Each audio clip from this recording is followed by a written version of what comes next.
All right. The number one cause of marriage failure and how to stop it. Okay, so when we look at marriage problems, oftentimes we get bogged down on the symptoms that are kind of right in front of us. We cannot see the forest from the tree. I'm sure you've heard that expression before. And it's because we are so close and up looking at the tree, it actually blocks our vision to see anything else. And it is just that distracting. Now, believe it or not, this is no different in your marriage, okay? My wife cheated, I cheated, my wife says she doesn't love me, my wife doesn't want to have sex with me, my wife wants to separate or divorce because she said X, Y, Z. And you end up giving so much weight into that and what your wife says. You take it at face value and you attempt to address those, but with no success. Right? Now, this is such a scary and frustrating and confusing phenomenon, especially when you exactly do what she wanted you to do. You address the thing that she wanted you to address, yet it's just like never good enough. In fact, most of the time, things get even worse. So what happens? You go around in circles, walking on eggshells, and it sucks the life out of you, being in the constant stress and worry of where you will slip up next, right? Now, this is no way to be in marriage. And it's for either of you, right? It's not good for her, it's not good for you. And I think you and I are both clear that something needs to shift, right? Something needs to alter in order to get back on track, because what you are doing right now is just simply not working. And I don't blame you for it. Right? Nobody taught this stuff to you while you were being raised. But now it's, you need to get the grasp of the situation. You need to take a step back so that you can actually start seeing the forest from the tree. And that's our goal today, okay? To ensure that you can take a step back and that you can see the bigger picture, all the while understanding the underlying cause of why your marriage is really failing, right? Because until you do, you won't understand what the problem is. And if you don't understand what the problem is, then there's no way you can start doing the appropriate things to fix the situation, because you would be just shooting in the dark. This is why we're going to dive into the number one reason why marriages fail in developed countries around the world, okay? So I want you to stay tuned, as we'll be also giving you actionable steps to take. This is including giving away 8 free resources valued at over $1,000. And we'll be doing that throughout the training. Okay. Now, first, we're going to look at the components of this number one reason for why marriages fail. And by components, I mean how it actually manifests itself in your life, in your marriage. Then at the end, we're going to all pull it together to distill it into one single reason, okay? It's the backbone reason. And this may surprise you, but it is proven by tens of thousands of men we have worked with, okay? And I'm not exaggerating those numbers. Okay, so first, let's look at the first component, which is ego, okay? It is vital that you understand the fact that ego has no place in marriage. And think about it for a second, like actually give it some thought, what I'm saying. Take it in, open, okay? You already won your wife. There's no reason for you to compete with her. And the reason why I'm saying this is because ego is a competition tool, right? Ego is great outside of marriage, right? You go out, you win battles in life, in business, in corporate environment, in sports, to move up the ladder, to close more business, to win competitions in sports. Ego is essentially in all of this. However, bringing ego into the marriage is nothing but a guaranteed success for the destruction of the marriage. See, very high ego is a threat to your wife. Why? Well, because generally speaking, the feminine has a lower ego than the masculine. And when the gap between her ego and your ego is big, she will have a natural instinct to equalize it in order to remove what she perceives as a threat. Okay? Now, one of the things your wife will do is test you to do that. And when your wife tests you and it hurts your ego, well, what do? You try to preserve your ego, right? You try to preserve it by really taking actions that are not serving your marriage, but they're meant to protect your ego.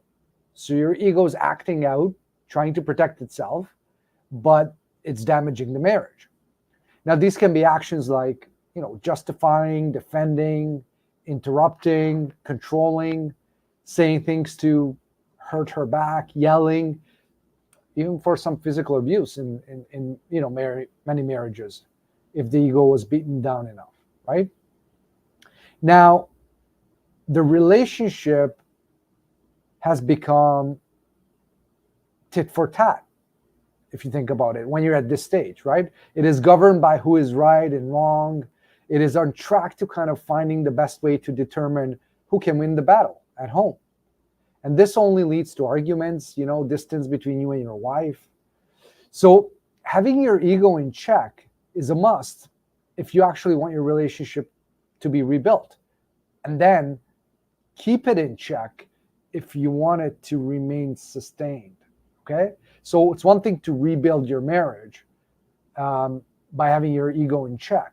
It's another to keep your ego in check moving forward so it can sustain it. You don't fall back in the same patterns.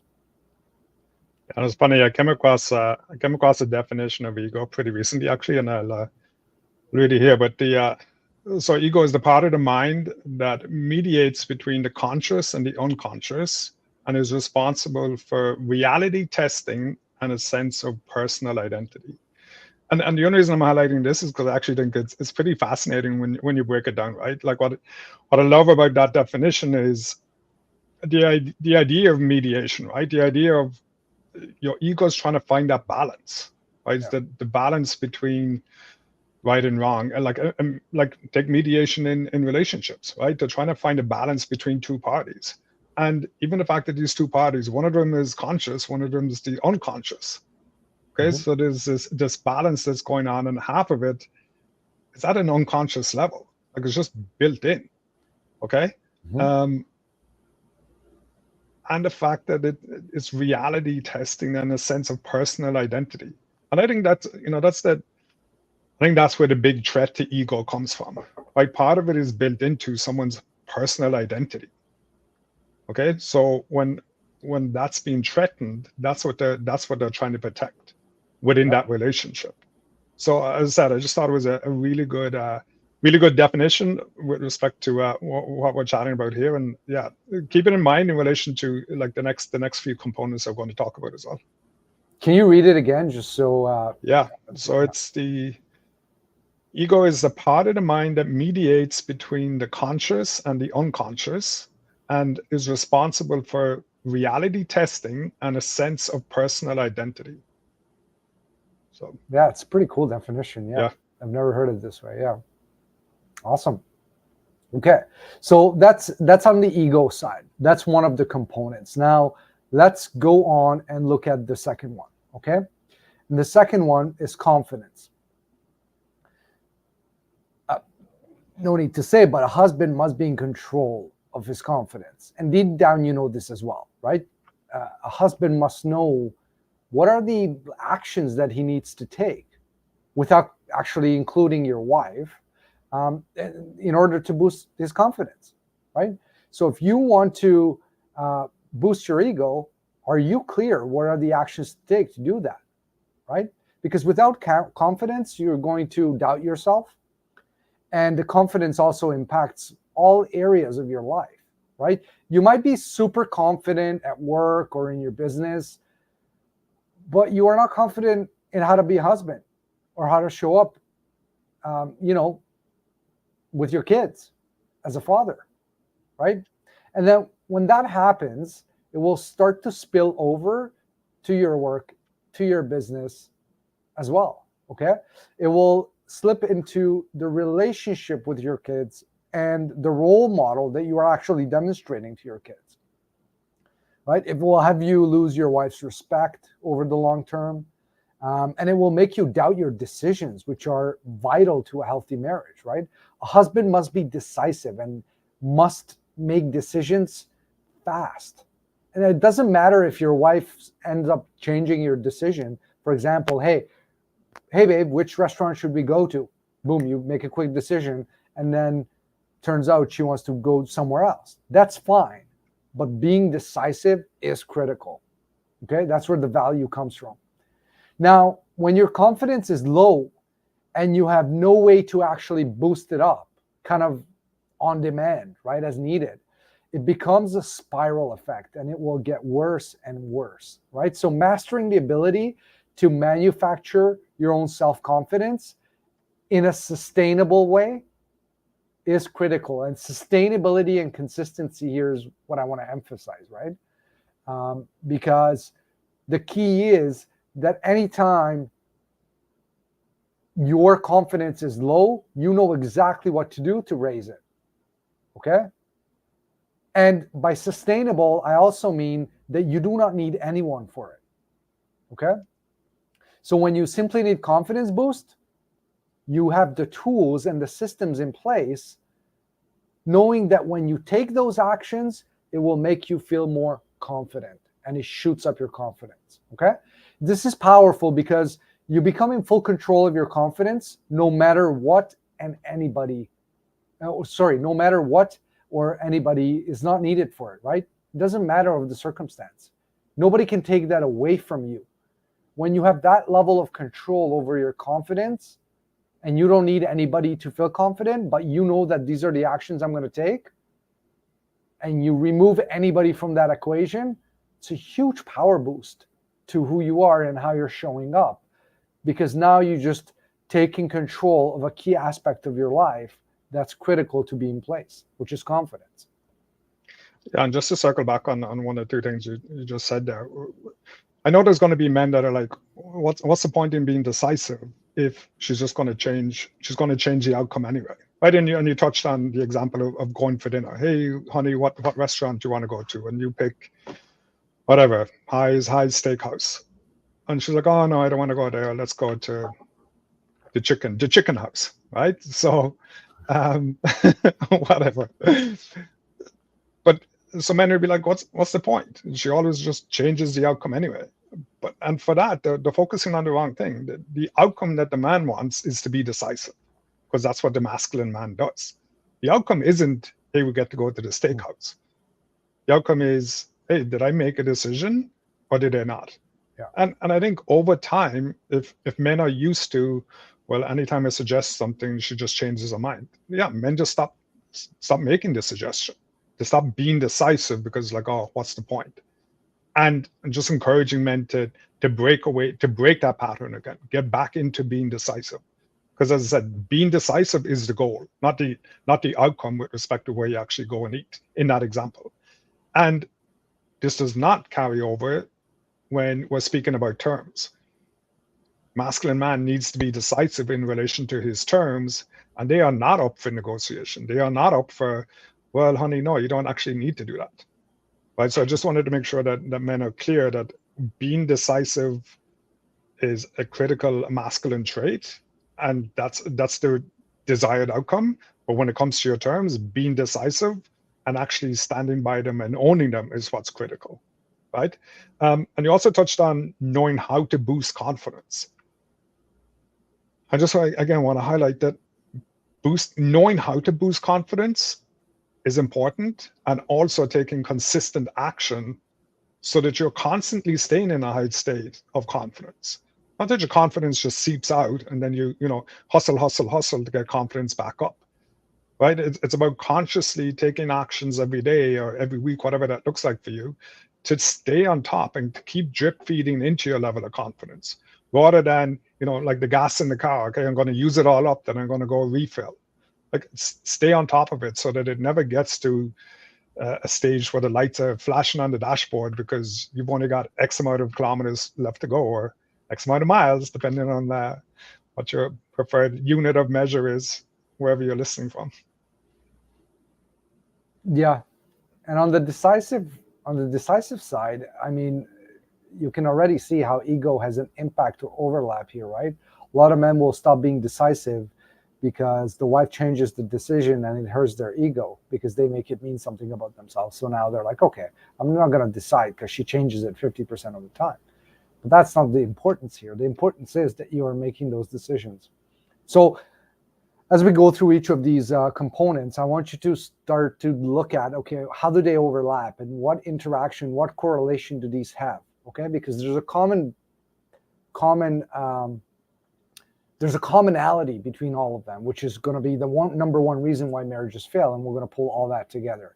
But I want to give you a challenge to start looking at it. What could that be? What is holding all of these in place? Okay. Now let's go to number 3, which is self-worth. Okay. So self-worth, this is how you view yourself, like on the worthy scale. Let's call it the worthy scale. Okay. Your image of yourself as a valuable member of society and your family. Right? So self-worth is the value that you associate to yourself in general in all areas of your life, right? So having high self-worth is very important because it communicates to others and to yourself, of course, how you show up in the world for your family, for your kids, for your wife, friends at work, in your business, whatever you're leading, any organizations or people, right? And if you don't believe you are worth it in any area of your life, right? Then you will be lacking the motivation and the persistence to push through things in your life. Okay.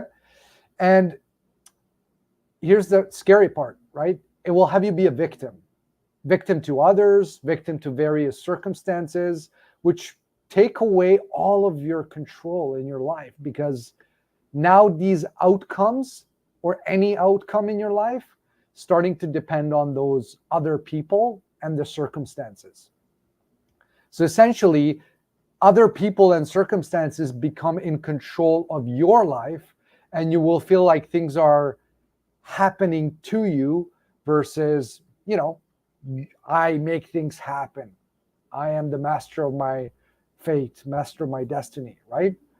And I'm hoping you can see that living your life this way is not fun. And some shift needs to be put in place. Nobody wants to be a victim of their circumstance, right? Or other people, or be dependent on other people. So mastering your ability to raise your self-worth at any time you want, when it's at a low, it's a game changer, because just like with confidence, it gives you back control in your life. It's another area of your life where you are now not dependent on somebody else, like other people or circumstances. And the more areas that you have control in your life, the better it is for you and your marriage. Okay? And no, this will not make you controlling, right? When your wife calls you controlling, she's referring to you trying to control her. We're talking about having control in your life around how you feel and how you show up. Okay? Because when others see you in the light of high self-worth, they will also feed off of it. And it will start to, they'll start to follow your path. You'll be a role model. And this is especially important for your kids and wife, to give them the confidence that their leader, you, is in a healthy place and is leading from a powerful place. Yeah, no, I think a lot of people have fallen into the trap of actually assessing self-worth from external sources, right? It depends the value that other people express on them, and that's how I'm going to assess what my self-worth is. Take an employee is paid X amount of dollars a year. So should that employee establish their self-worth based on what that company is willing to pay them to execute a job? Now take it to a relationship where, should I assess my self-worth based on the woman in my life who just gave me the slap? Because I promise you, she's not holding you in high value at that point. So if you're starting from that place of, okay, well, she thinks I'm a piece of crap, so I guess I'm a piece of crap. Like, it's very hard to build from that foundation. So yeah, self-worth has to be driven by, it's in the name, by yourself. Right? You can get bonuses from external sources, but the driver of self-worth has to be you. And it's one thing that, like many things, but you can control it. You can control how you assess your own self-worth, which takes you away from what Andre is talking about as regards you're not a victim to it. You can own your self-worth. Yeah, it's a very powerful toolkit, this self-worth toolkit, when you have the tools or the actions and you're clear about what to take, that, hey, I know if I take that, my self-worth is going to go up. Okay, let's look at distractions, which is the next one. Okay.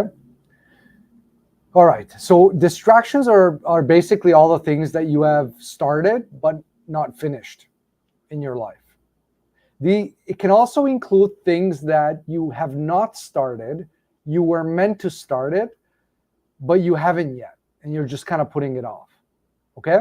So things that you started but haven't finished in your life, or things that you've been thinking about and been meaning to start, but you haven't. You've been putting it off. Okay? Now here's why this is a problem. Distraction. So those things become a distraction. And distraction kills presence. Okay? Now presence is vital for your marriage, because you are, if you're not present, then you miss seeing your wife's management of the relationship, which is her role. And one of your jobs is to cooperate with that, as long as your terms are not compromised. Your communication will be ineffective with your wife and your kids. Like, when your wife says, you're here, but you're not here, you're there physically, like, that's a great example of your presence not being in place. You're physically there, but mentally somewhere else. That's distractions at play. And distractions in your life are a big cause of low presence in your marriage.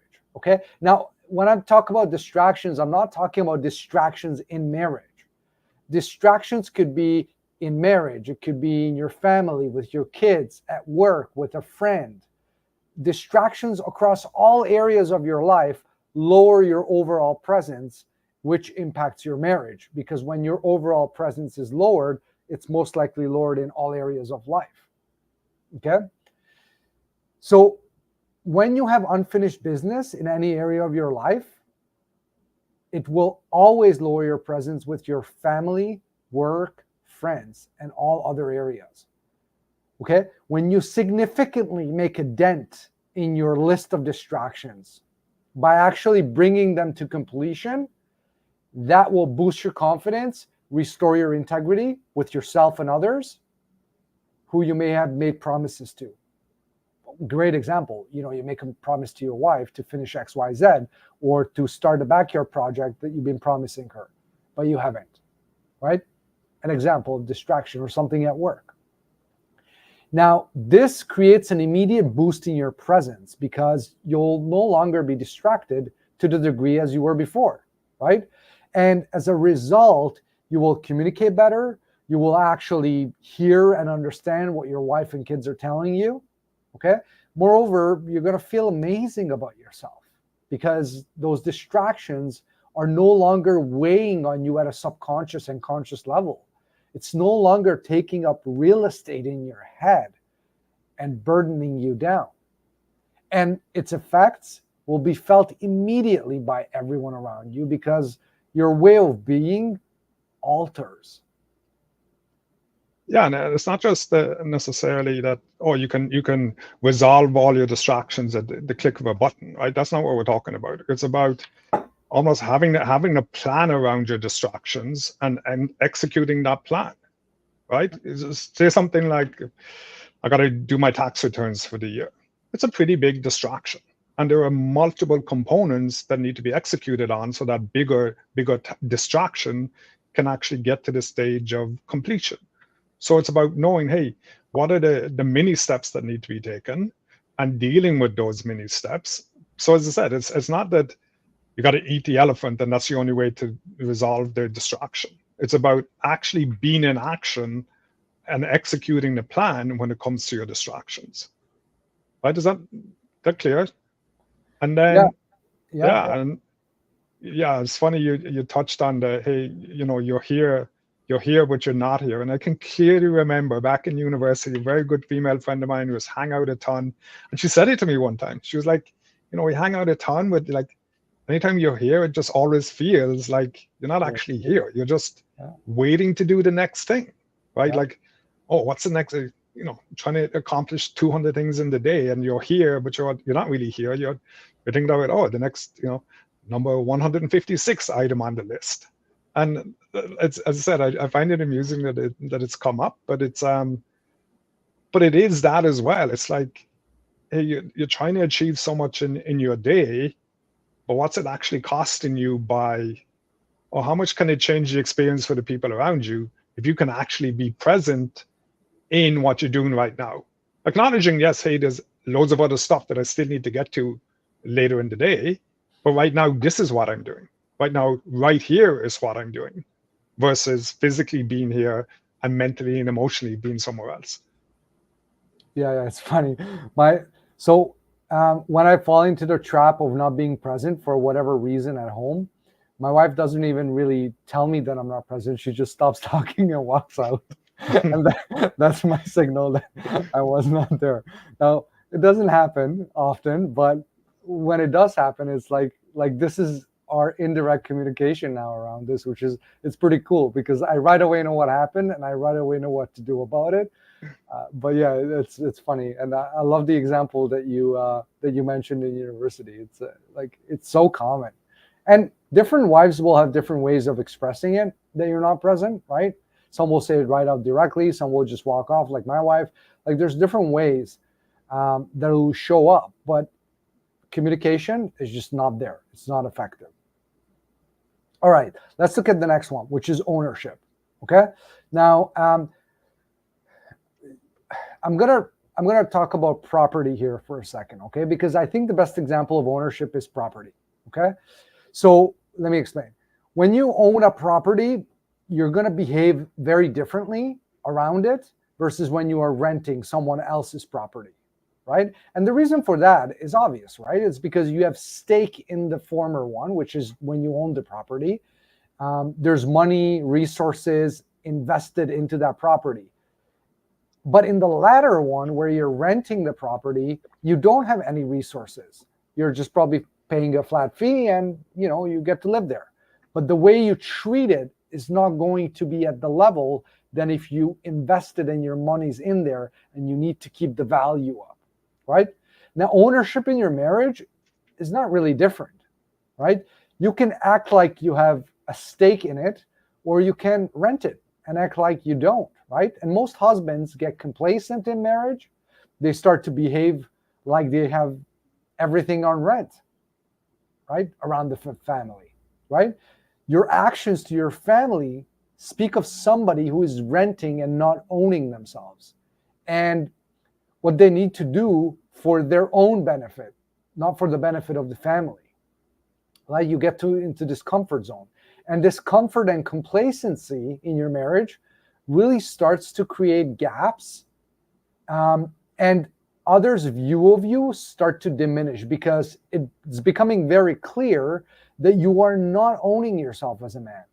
You're not owning yourself as a father and as a husband, right? And yes, you're kind of going on about your mundane task of work, etc., but not with a high level of ownership. And when you start dropping ownership in one area of your life, it starts to spill over. So you might feel like right now you have a high level of ownership at work, but then you don't really have the same at home or with your friends. And you'll start to see that slip over into work, and that's going to bring it down as well.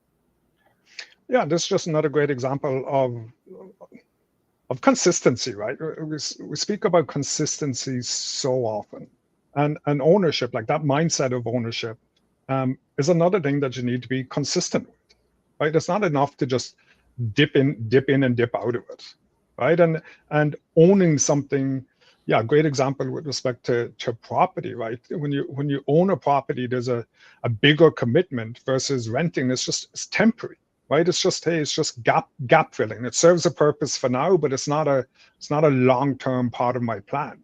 But I invite men to look at, okay, what is something that you fully owned in your life? And I'm talking about, hey, maybe you took on a project at work, and it was like critically important to you. The success of that project was critically important for you. Maybe there was a promotion at stake. Maybe you've owned a position around, being a captain of a football team or trying to get onto a football team, and you burst the gut to, you're doing extras after practice to try and get stronger or faster, whatever the appropriate measure was. And I invite you to look at, okay, those examples of, I can see clearly that was something in my life that I've taken a high level of ownership of. And then start to look at, okay, what's my level of ownership on that scale when I look at who I am as a husband? What's that level, where am I at on that level of ownership when I look at who I am as a father, or who I am as a man in the community? Right, and again, just even that awareness alone will help you see, okay, I'm very clear what it looks like for me to own something versus rent something. And it's not that you have to own every aspect of your life. I think the critical part of it is recognizing where you're owning stuff and recognizing where you're not. And I guarantee you there is stuff that you are renting in your life that you should be owning. And it's costing you. And we're talking about relationships here, and this, primarily for this. But look beyond just your relationship. Look at, okay, where else am I just renting something in my life and not bringing that high level of ownership? And maybe talk about a little bit about like being honest with yourself, right? Because that's not easy for a lot of men to do. Like for somebody to go through this exercise that you just gave, they have to surrender to being honest with themselves and actually seeing it for what it is versus bullshitting themselves. Yeah, and that's, it's a bit like the person that's, 100 pounds overweight or 50 pounds overweight. Like there comes a point where you'll either be forced to be honest with yourself, or now we're just asking men, hey, be proactive. Like even if you never share it with anyone else, just be honest with yourself, so that you're brushing your teeth there at nighttime in front of the mirror, that hey, I can see a gap. But we're just trying to heighten the awareness of where men are actually at, because that awareness is the access point to actually making a difference. It's funny. Sweeping under the carpet isn't the access point to something. Yeah. And it's funny you bring up the mirror, because it's probably one of the only places where you cannot lie to yourself. Mm-hmm. Like if you're doing what John said, which is you're brushing your teeth in front of a mirror and you're looking at yourself and you're asking questions, you can't really lie to yourself, because the voice in your head, when you're looking yourself in the eye, will tell you that you're bullshitting. It's probably one of the only places where you actually cannot lie to yourself, when you're looking at yourself in the mirror. So highly recommend doing it there. You don't have to be brushing your teeth, but definitely have a mirror in front of you. Okay, let's look at the next one. Okay, this is the last component before we get into pulling it all together. Okay, and this is codependency. All right, so I'll talk to it from my side, right? You may have a definition of codependency, but codependency is the idea that you rely on certain things, right, from your wife. We're talking from the context of marriage, right? Codependency is that you're relying on your wife for certain things that you could be responsible for yourself, okay? And I'm not talking about cooperation with your wife, like, I need to pick up the kids from school, or you're cooperating with your wife to arrange who's picking the kids up, okay? What I'm talking about are the intangible aspects of your marriage, where your wife delivers certain things for you, to you, that you end up relying on for her, right? Make you feel wanted, make you feel confident, make you feel respected, make you feel appreciated, right? Just as some examples. And these are all the things that are at the end of the day, they're voids inside you. And she's filling in for you, and she has trained you in a way to kind of rely on her for those things. Okay. Now, this gives full control to her in those areas. And the thing is that she has the say whether to give it to you or not. So here are voids that she's filling in for you. She's trained you to rely on her for it. You expect it from her, but she has the say whether she gives it to you or not. She's in control of your emotions and how to make you feel, right? As a result of it. And when she decides not to give it to you because, I don't know, for example, the relationship is not functioning, then you end up getting bitter, you get beaten down, you're doubting yourself, you're resenting her, maybe even yourself, right? And the scary part is that you don't know at the moment how to get those things from other places. So when she stops giving them to you, it makes you feel lost and confused. And what ends up happening is this creates a bad image about yourself, an image that you have a hard time kind of undoing, because in your mind, there's no other source from where you could get those things fulfilled. You're not going to go to another woman. You don't know how to get it from potentially other men or from yourself, right? You're not responsible enough to be getting it from yourself or to seek other places that are more accessible. And this causes you to behave in ways that are not who you really are, right? By overcompensating to your wife, all in the hopes that she'll start fulfilling these things again. So, like example, pleasing, right? Over explaining, justifying, having the need to be wrong or right, right? Arguing, etc., etc. But you start to show up as overcompensating, and you start to bring these overcompensating behaviors to her, right? And all of this then starts to make things worse. And it doesn't really move the needle in the direction that you intended it to, right? You're still not getting your voids filled, right? Instead of that, you're less fulfilled, you are less respected, and she's probably further away from you than before. That's scary.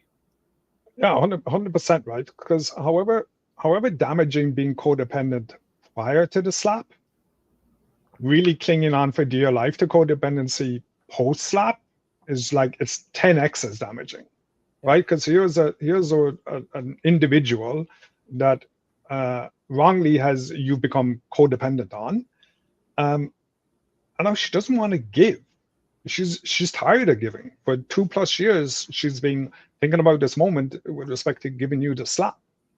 She is so checked out. She doesn't want anything from you, and she doesn't want you to need anything from her.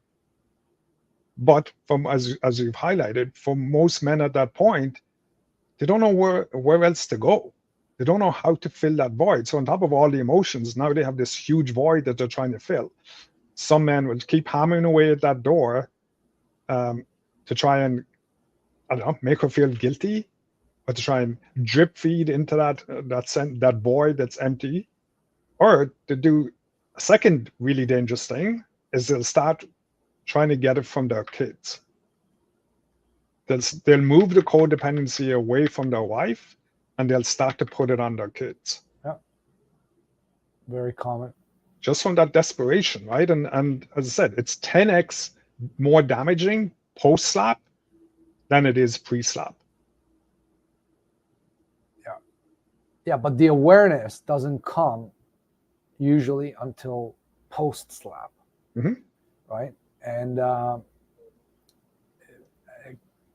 cannot emphasize the importance of the ability to catch this stuff, right? Like a lot of the things we're talking about and we're doing trainings on is what to do post-slap. But these things have to be done pre-slap too.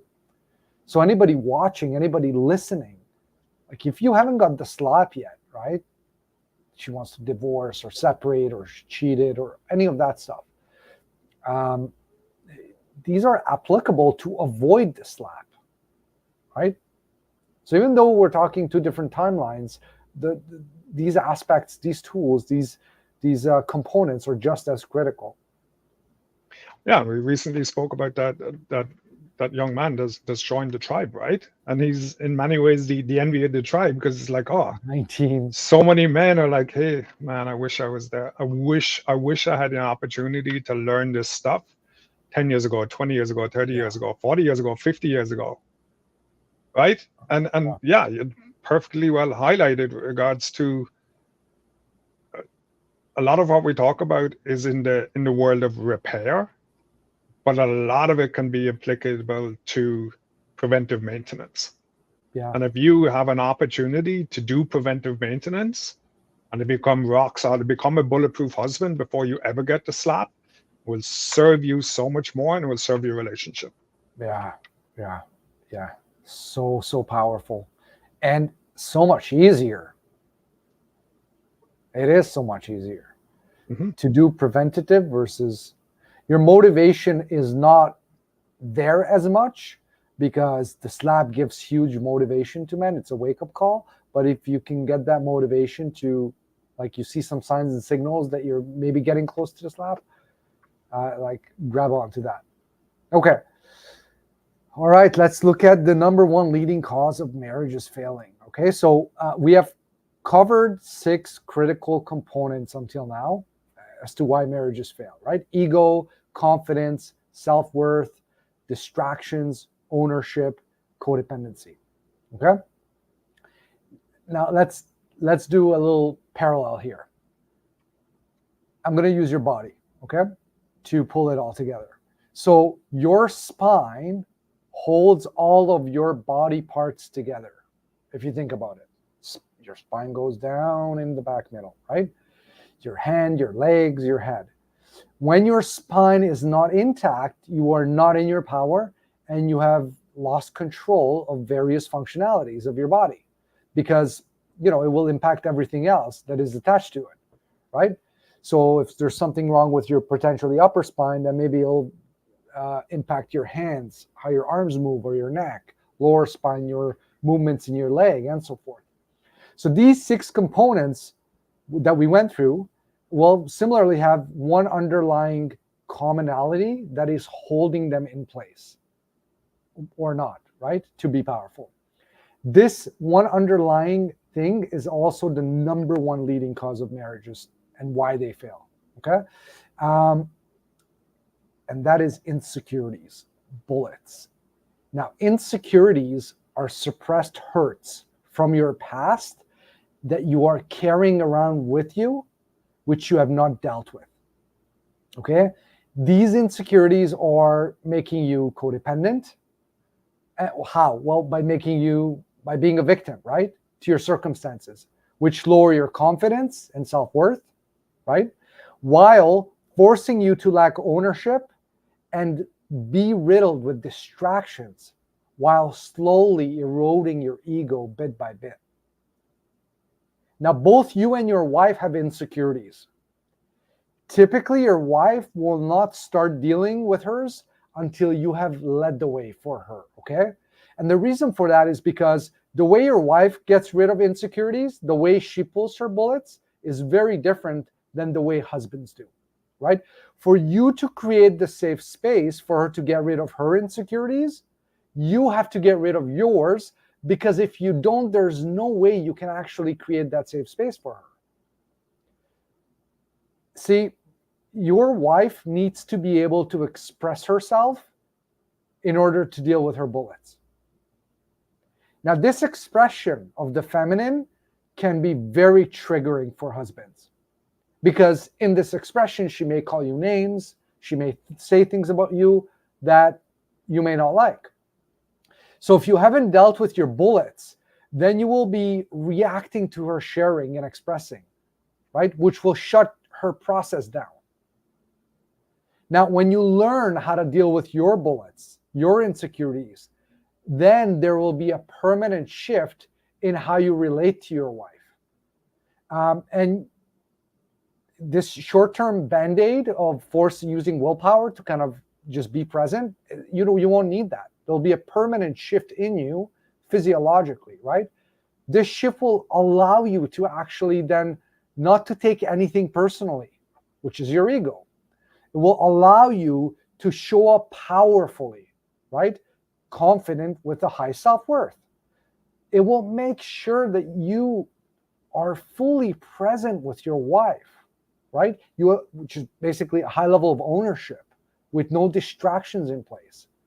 And it will allow you to not have the need for her to fill your voids, because they no longer exist. The insecurities that were driving those voids are not there because you have dealt with them, right? These were the original reasons for your codependency, but now you have dealt with them. Yeah, you become solid, consistent, and reliable, right? And without a doubt, insecurities are the number one reason for failure in marriage. And the exciting thing is the flip side of that, right?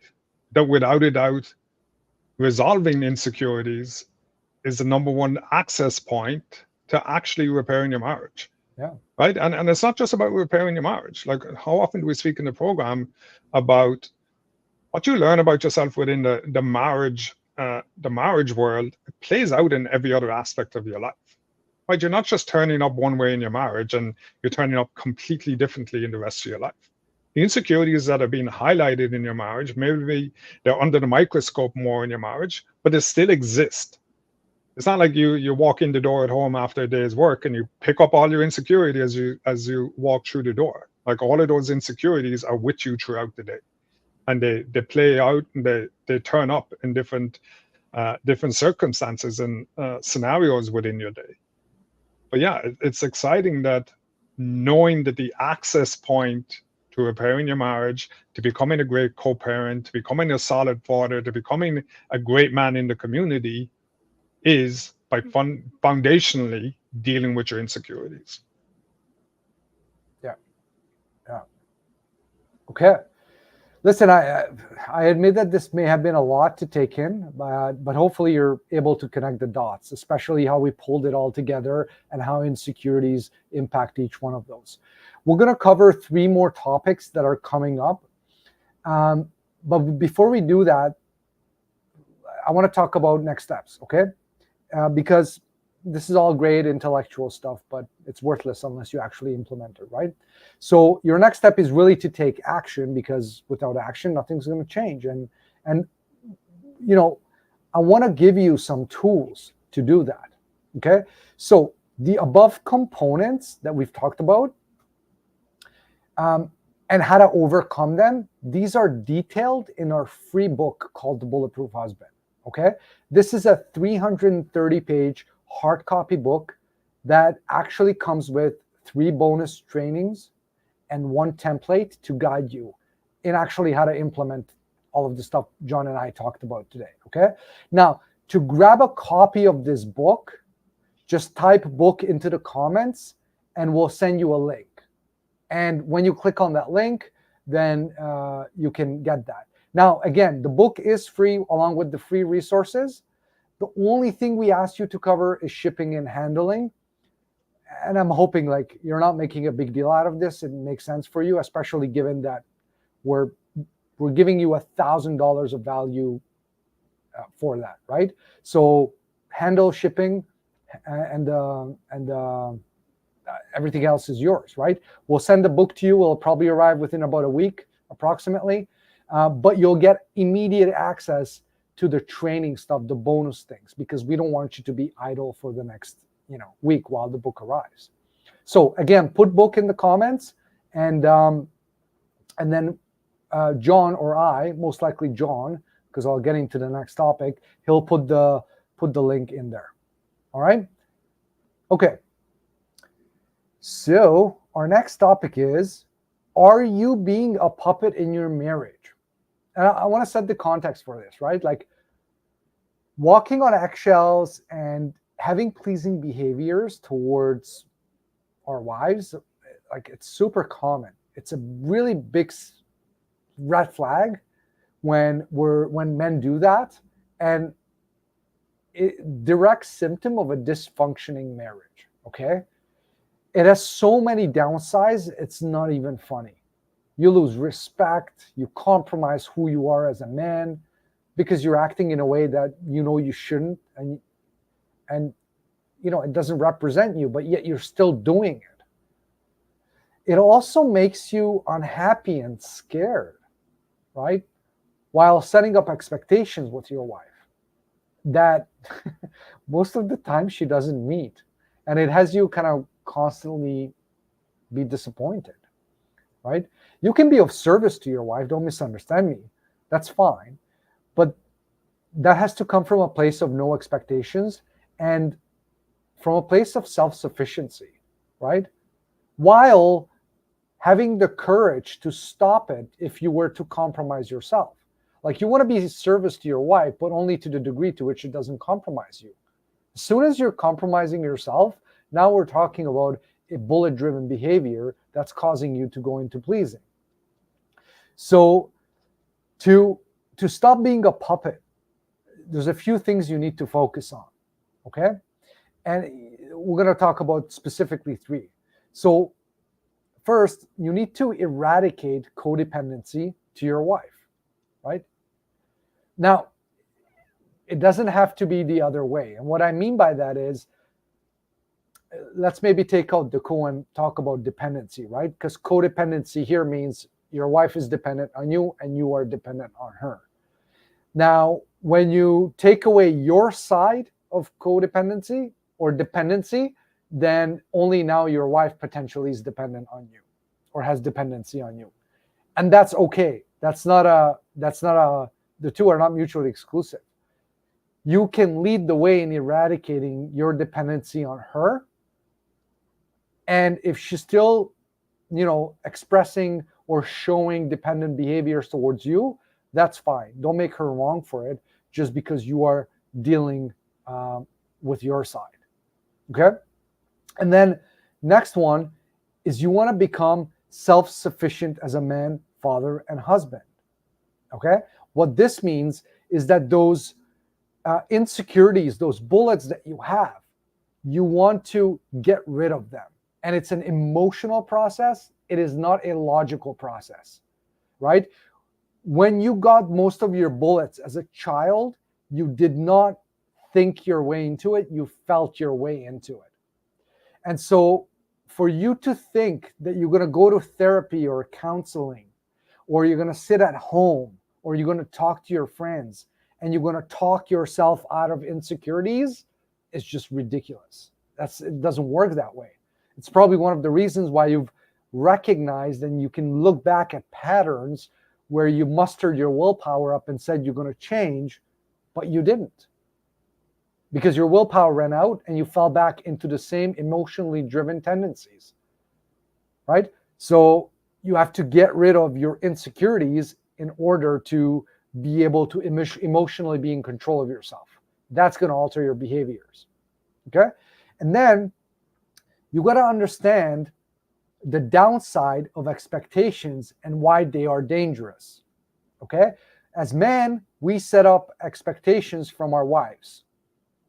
We expect our wives to do certain things because we do X, Y, Z. Okay? A lot of the times we even expect her to do stuff even when we don't do things.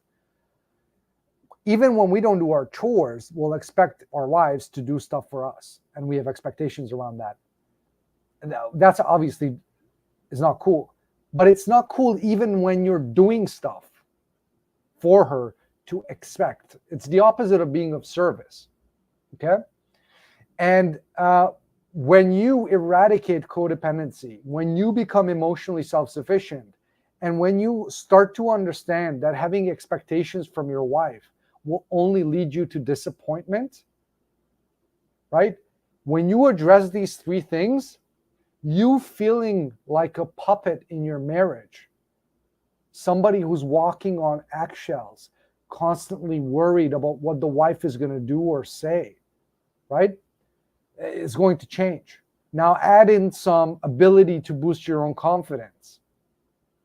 Add in the ability to have a high self-worth.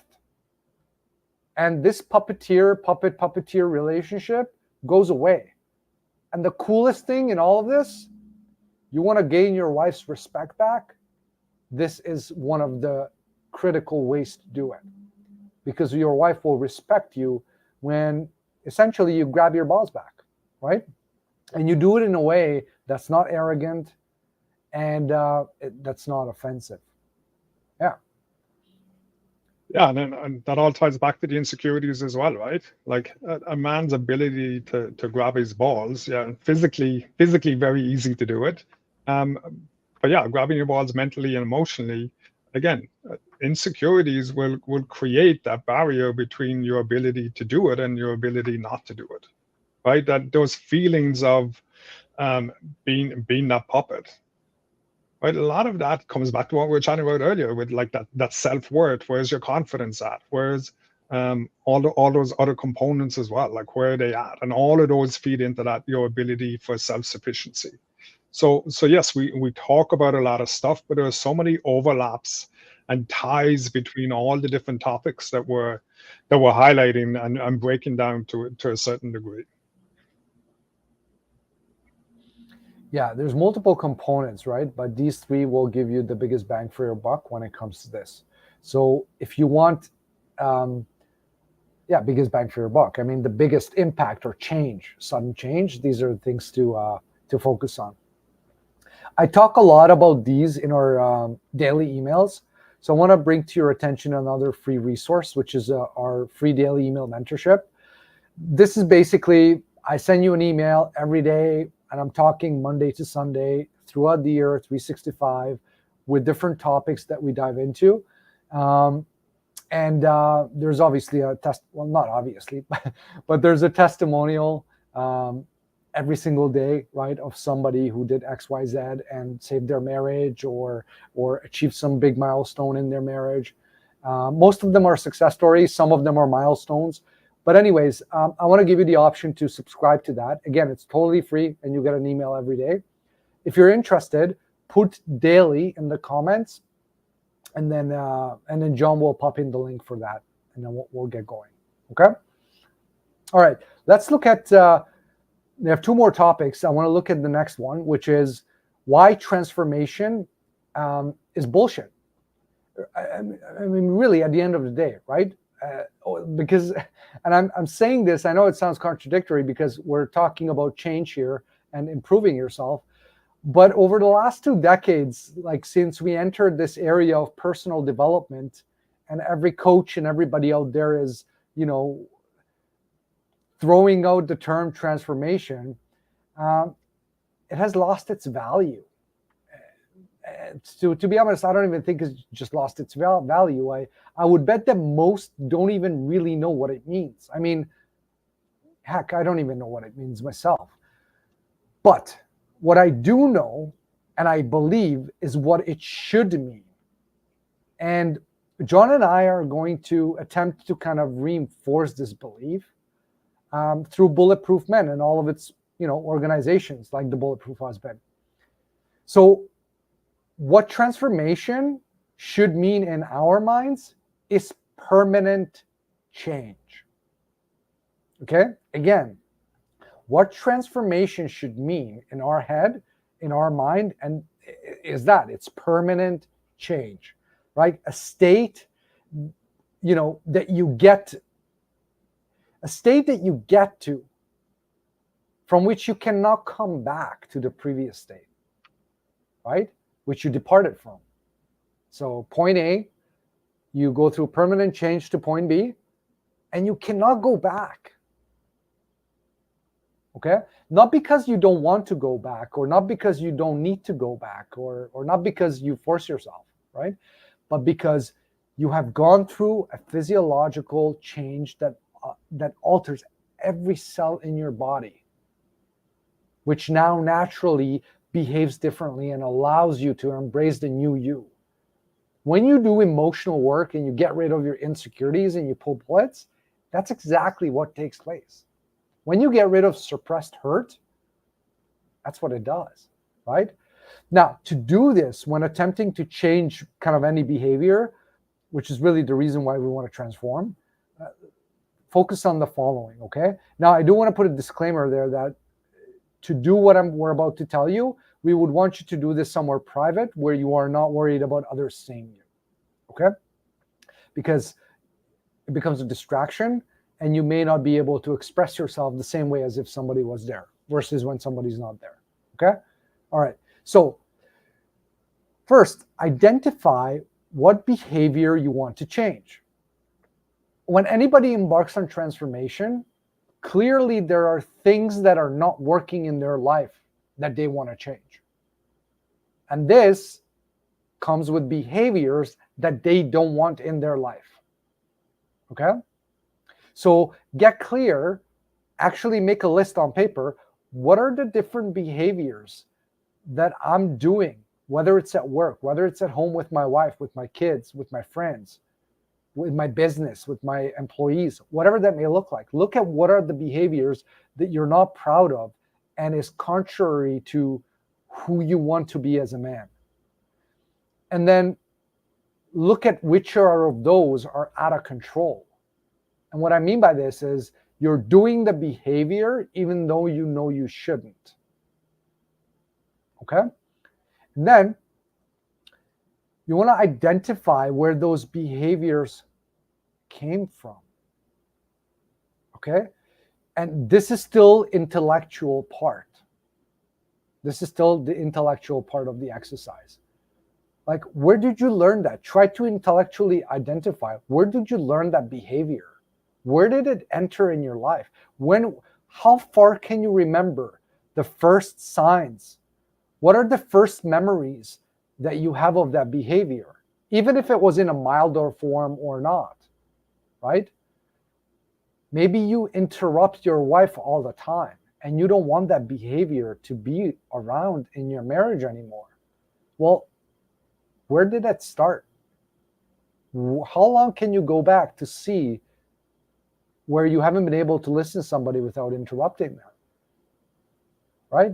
Before your wife, high school, maybe even before that, your friends, right? And start making some notes as to the different times where you can notice throughout your life doing that. Okay? Now, next, you want to understand that insecurities are keeping these behaviors in place. The only reason you would be out of control with any single behavior is because insecurities, suppressed hurts, are trying to protect you, and they're forcing you to behave in ways that you don't want to, so that you don't have to feel the hurt and the pain of the suppressed hurt. Okay, let's go through a very simple example. You think you're stupid. Now, you haven't labeled yours. You don't think, like, this sounds weird for you, me saying it. Just keep an open mind. You were grade 2, and the teacher called you in front of the class and asked you to do an equation in math, or recite something, a poem, or talk about some event in history, and you totally flopped. And the teacher called you stupid, right? Embarrassed you in front of everybody. Now, as a child, you're incapable of blaming others for getting hurt. But you're going to blame yourself. Oh my God, somebody just called me stupid in front of the class. That must be true. I didn't know. So you label yourself as stupid. And then you start to suppress the behaviors that came with that. Or sorry, you start to suppress the feelings and the hurt that came with that being labeled. And then you start to create overcompensating behaviors to overcompensate for that pain. So you don't have to feel that again. So somebody who labeled themselves as stupid, what they'll do is they'll start to do things that makes them look smart. Getting multiple degrees, reading a lot, over-explaining, justifying, interrupting, having the need to be right? Just to name a few examples of this. And there you go. I just listed 4, 5, 6, 7 different behaviors that are driven by an insecurity, which you got when you were in grade 2 in this example. Okay? So you need to understand that. And then the next thing is you need to connect. You need to connect with the negative feelings that you get when you do execute the unwanted behaviors. Like when you're constantly interrupting your wife and she calls you out on it and you see she's not getting what she wants, but you just feel out of control, you feel like shit. It doesn't feel nice. You know, you're just like, you're there, you know what you're supposed to do and listen and be there and present, but you just can't because everything is firing. She calls you a name or she says something vulnerable.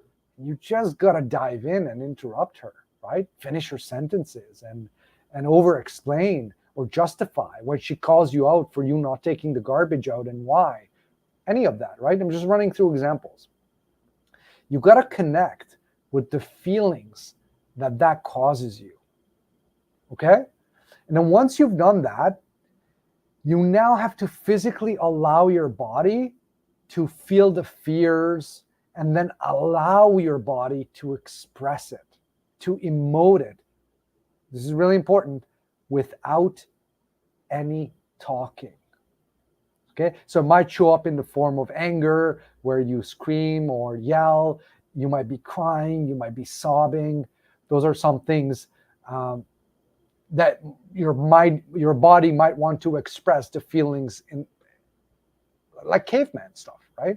Like cavemen didn't know how to speak, right? But they had tribal rituals to get rid of stuff, right? When they went out hunting and the saber-toothed lion or tiger was chasing them and they successfully evaded and went back home to the village, they had tribal rituals to cleanse themselves, right? This is your cleansing. It sounds voodoo, but think about it. In our example, a grade 2 did not think his way into that pain. He felt his way, and you suppressed it. And you've been told all your life that feelings are for the weak. You've got to push them away. Now, you want to be able to express it, because that's the only way to get rid of the insecurity for like permanently, and go through that physiological change. John, anything you want to add here? Just to highlight that it's training that muscle, right? So for so many men, this is something new, right? They're not just gonna go the first time and attempt it, and it's gonna be like they're gonna knock it out of the park. It's very unlikely that that's gonna happen. And I want to highlight that, because so that you don't get disheartened. You don't go, well, this clearly doesn't work, or I tried to think about where it came from, or nothing came up for me. But just buy into the concept, because I'm asking you to buy in because we know it works. I'm asking you to buy in because we have thousands of men that it has worked for. And yes, there's been thousands of men also who it didn't work for the first time. Right? It's something brand new for you to go and experience. So taking the action of going for your first experience, that's the win. If something comes up, if you deal with something, if hurt comes up, if anger comes up, that's a bonus win on top of it. But again, just clear the space for the fact that, yeah, it's going to take multiple turns, opportunities for you to actually go and do this work and attempts. That's all. Yeah, look, yeah. I mean, we get it. We get it that this may be foreign or not easy. And as long as you trust us, you got to be honest with yourself that, okay, like if they've been doing this for a decade and it's clearly working, there must be something to it. If you're open to that, then I want to keep my promise and keep giving you opportunities and value and actionable steps. Okay, so what I'm throwing your way now is a free coaching call with actual training included, right? So this training is about 45 minutes, and at the end there's a link to book a 1 hour free, no obligation coaching call, okay, with one of our coaches. And all you need to do is just put call in the comments, and then John will send you the link, okay? And on that coaching call, you can ask the coach to dive deeper into this emotional clearing thing, right? This real understanding of transformation and how to do it, and what is the coach doing to be able to do it. He can give you examples and walk you through it, right? So very powerful, and it's free. Yeah, and going back to what we touched on earlier around ownership, right? Like for me, this is an opportunity for a man to take ownership. Actually really go and study that 45-minute training so that he can maximize what he gets out of that call. Mm-hmm.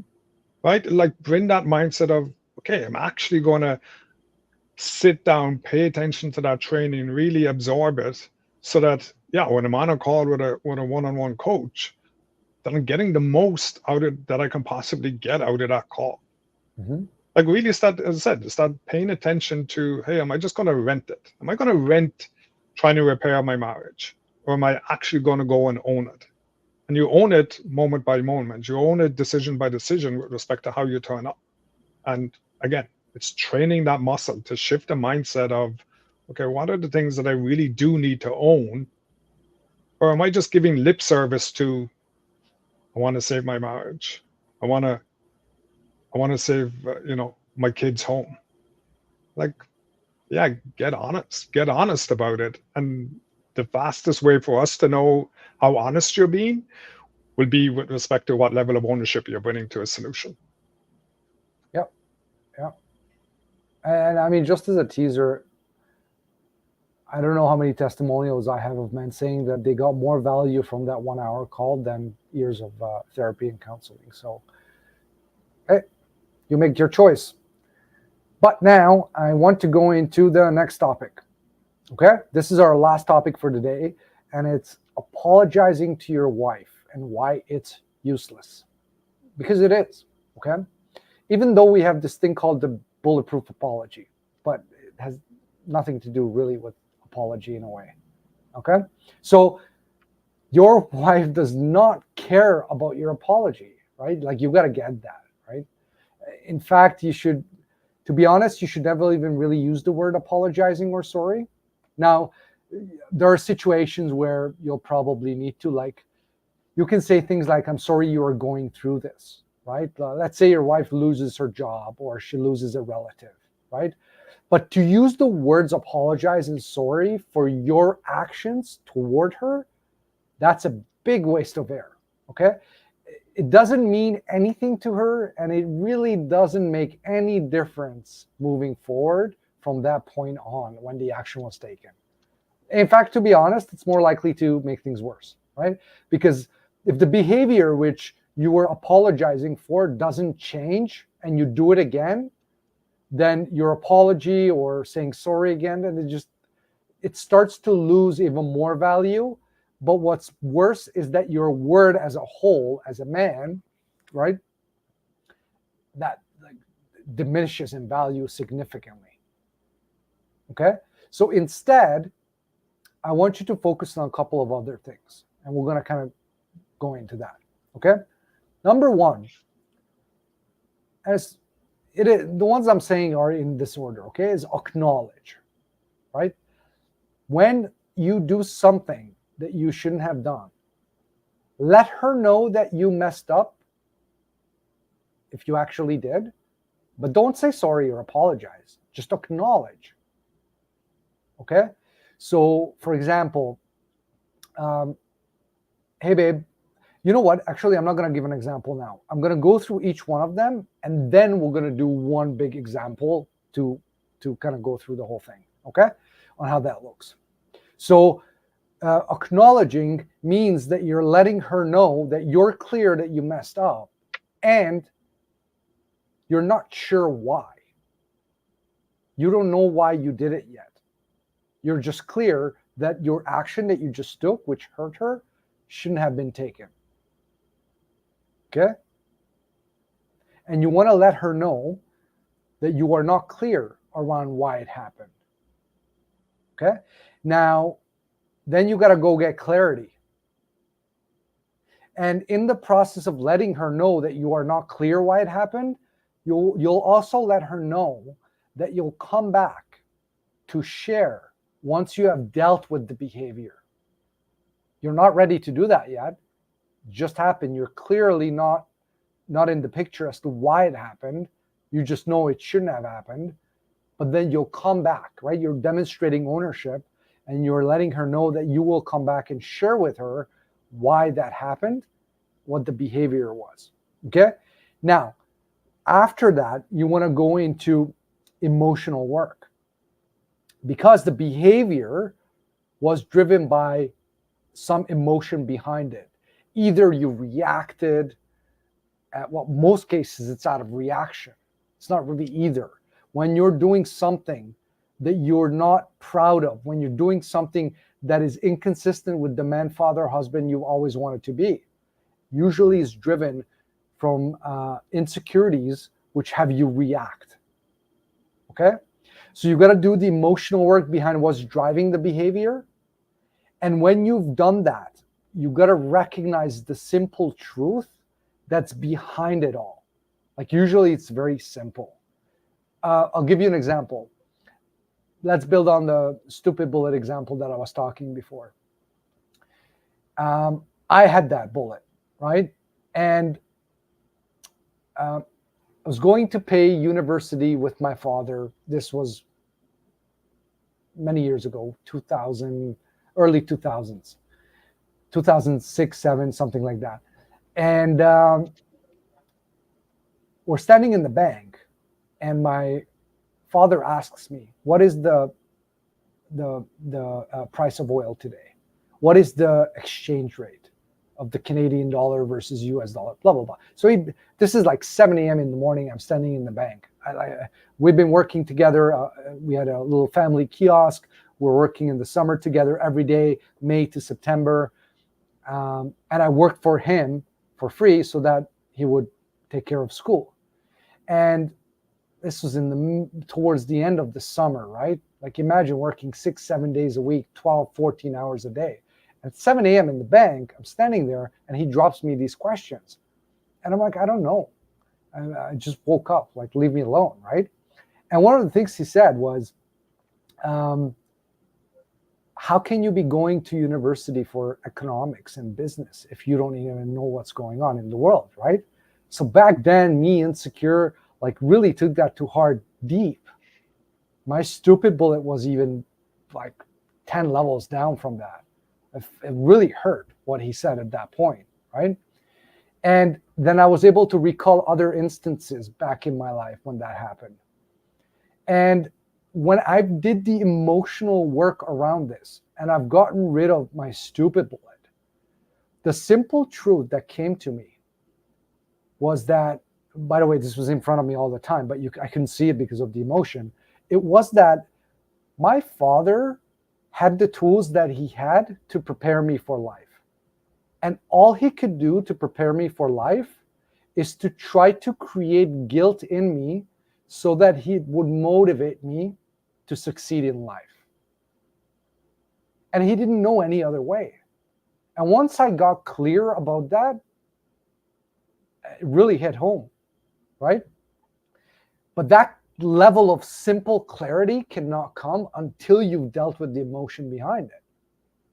And since then, like, several behaviors have altered in the way I interact, not only with my father, but with anybody, where my stupid bullet used to kick in. Okay, so that's an example of what it means to do emotional work, and that's an example what it results in and what I mean by this simple truth. Now, once you've done that, right? So you acknowledge what you did, you've gotten clarity, and then you've done the emotional work. Then you want to get back to her to fulfill your promise, right? Because once you are confident that the emotion behind the behavior has been dealt with and that the behavior is no longer there, right? Like this means that you've been looking, you've been aware, you've been put into situations where that behavior would have come up, but now you see that it's no longer coming up. I'm no longer interrupting my wife. I'm no longer yelling. I'm no longer reacting by walking out the door. Whatever is the behavior. I'm giving you just examples, right? So now you want to go back to her and let her know why it happened, where it came from, what you did to get rid of it, and explain or hypothesize how it will be different moving forward because you no longer have that behavior. Okay? And notice, nowhere in this little mini training here did I say anything about sorry or I apologize. Right? Just pure focus on action. What you do, how you show up, and how you own coming back to her and explaining it without using the word sorry or apologize a single time. And powerful. John, anything you want to add? Yeah, powerful. Just really highlighting the action component of it, right? And you touched on it earlier as regards she's already experienced all those times you've said I'm sorry. And all those times you change for a day or change for 2 days or change for 2 weeks.